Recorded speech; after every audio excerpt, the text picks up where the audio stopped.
I've often noticed that throughout history, some of the most horrible things that have ever happened have happened when a group of people have believed themselves to be better than another group of people. The natural conclusion to this premise is nationalism. Take patriotism and an overinflated sense of duty. Now, I have no problem with someone liking the place they are from. After all, why should you not have a natural affinity with your immediate surroundings and its history? Because you're part of that history. But this is in fact leagues away from the kind of right-wing fascist control mechanisms like patriotism and duty. Why is dying for your country a good thing? How is serving your country better than serving another country, or all of mankind? The idea that these hypothetical borders dictate where our allegiances should lie is utterly benign and arbitrary. Notions of national service and conscription are nothing more than state-sponsored slavery. I owe the landmass on where I was born nothing at all. Kennedy said, "Ask not what your country can do for you, but ask what you can do for your country." These words should stick in everyone's craw with the same vile pestilence as the filth espoused by Hitler during the Nuremberg rallies. The country, and by natural extension the state, actually owes you a great debt. Every day of your working life you give up valuable tax currency to support your nation's healthcare, transport systems, education, and a plethora of other nationalised systems, all of which were bartered at a price on the altar of state-sponsored monopoly to the highest bidder. I often hear phrases like, "that is un-American," or "that's not British." Again, these words should stick in your throat like an elephant's penis. There is no such thing as un-American or British. These are just abstractions of subjective imagery, based on historical events and an individual person's aspirations, or groups like government's ambition to attain your submission to the ideals that they dictate for that region. Like religion, these abstractions, like patriotism, duty, honour, these are merely an extension of a system that seeks to control you. In today's climate of education, you would think that it would be a lot harder to gain your control. In fact, it would appear almost impossible to subjugate anyone that isn't a mindless half-wit to the state. But in fact, the same primeval mechanisms are being triggered that have always been.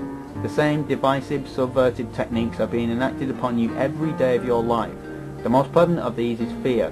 Fear of terrorism, fear of swine flu, fear of communism, fear of another religious doctrine, fear of evolution, fear of your own bodies, fear of the economy, fear of the collapse of your way of life to any number of exterior influences. Yes, friends, there are forces in this world that seek to control you, and we blindly follow to the tune of the piper, distracted from the emptiness and the hollowness of their claims and promises by the veneer of the light at the end of the tunnel, the tiny glowing speck that they choose to show us, and all the while our freedoms are restricted and our money is stolen. I say again, you owe your government nothing at all. It is your government that owes you. The most pervasive of all of these control mechanisms beside religion is also the newest, the war on terror. In today's popular climate, you would think that Islamic extremists are feverishly plotting every day to undermine the very fabric of your way of life and ebbing away at the bedrock of your stability. But this is simply not true. I do not deny that the kind of domination theology as espoused by Wahhabi Islamo-fascists, for instance, is not a big problem in the world. It is. But if one takes into account the amount of actual terrorist attacks that have occurred in Western countries over the last 70 years, then weigh that against the amount of death, misery and suffering we have imparted on the Islamic world, I think a clear correlation can be shown, one that is in fact the complete reversal of this thesis. Again and again we see world leaders from Islamic fascist theocracies dining in full diplomatic regalia in the White House, signing treaties for oil, buying their way out of direct military oppression by selling their country's futures. As these tyrannical despots sign away their assets and shake hands with presidents and other prominent world authority figures, closer to home their people starve under the boot of evil, hateful old men that pessimistically utilize ancient scripture to abuse and subdue. Many of the problems in the world today could easily have been avoided if it wasn't for this grip that the financial elite has upon the government.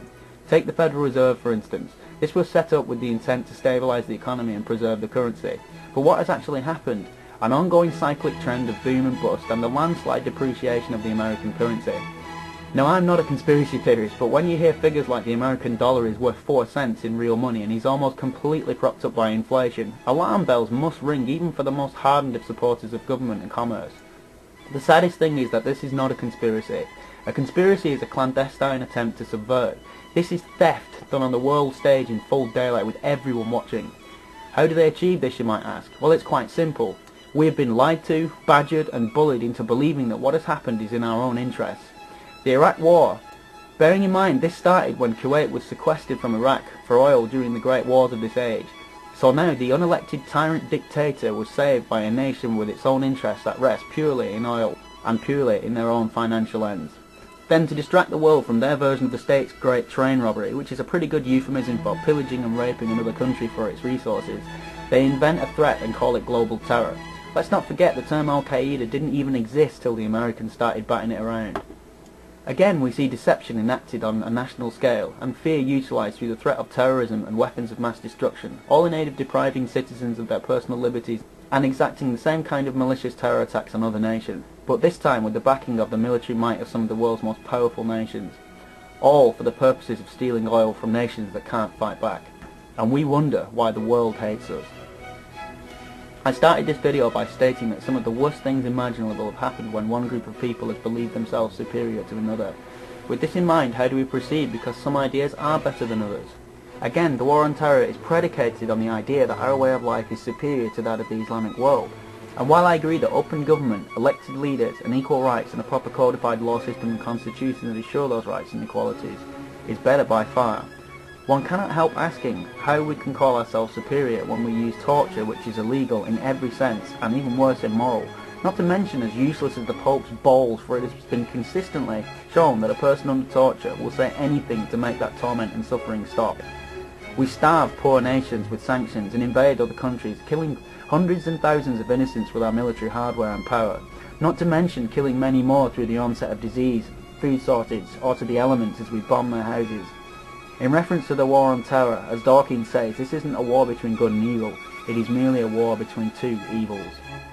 To ask again, how do we proceed? Well, logic, rationality, skepticism, using reasoning to find the best possible outcome for most of the time consistently shows itself to lead to correct answers and better outcomes. While I have always been a supporter of democracy as the best solution to an unsolvable problem, I have had that faith severely shaken in recent times, and while I am not an anarchist per se, I find myself again and again asking, is this really the best we can do? Please restore my faith in democracy, or present me with another option.